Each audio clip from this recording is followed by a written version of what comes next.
Hi guys, wow, I was really impressed with Robert Jenrick as he's doing an amazing Scottish accent here.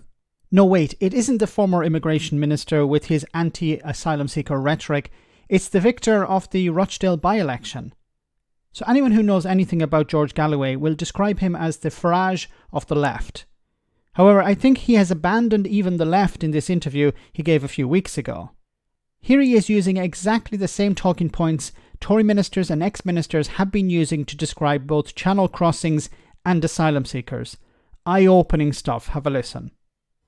But it cannot be contradicted that we have governments in Washington and London more concerned with the borders of Ukraine and whether someplace called Kupiansk is on one side or the other of that line, even though it's been in 4 countries in the last 100 years, than they are about their own borders. We have already, and it's only February, 65,000 people, uncharted, undocumented, unvetted. We've no idea who they are, although we know most of them are men, and most of them are fighting age men at that, who are now being put up in at least 3-star hotels, sometimes a little better even than that, at the expense of the public, potentially forever more. When our forces cannot interdict a single one of the boats bringing illegal migrants or refugee claimants for asylum, we can't know which until their cases are heard, and their cases have a backlog of hundreds of thousands. And you have the same thing on your border.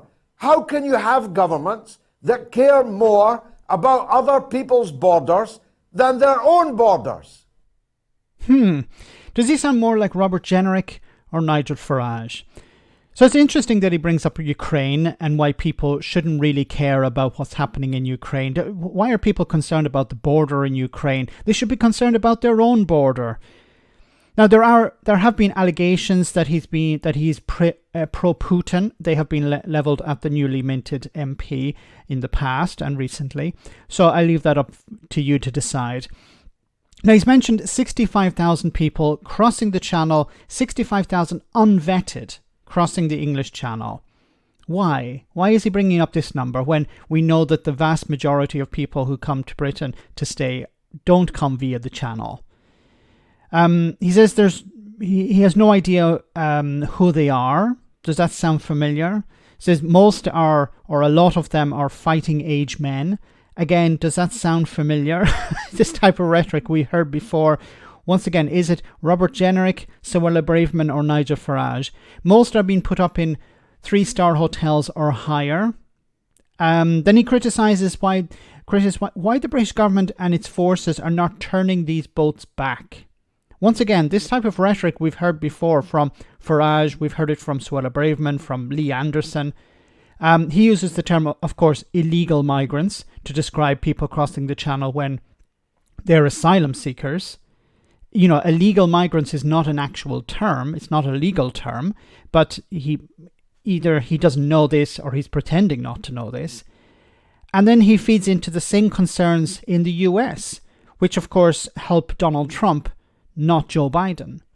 So on whose side is George Galloway here?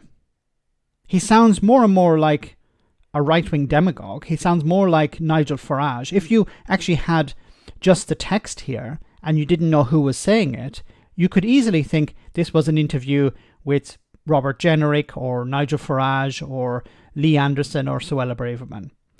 You know, people claim that he's a leftist. People claim that he's on the left. He doesn't sound very leftist to me. Let me know in the comment section, guys, what you think. As always, your comments are greatly appreciated. Thanks a lot.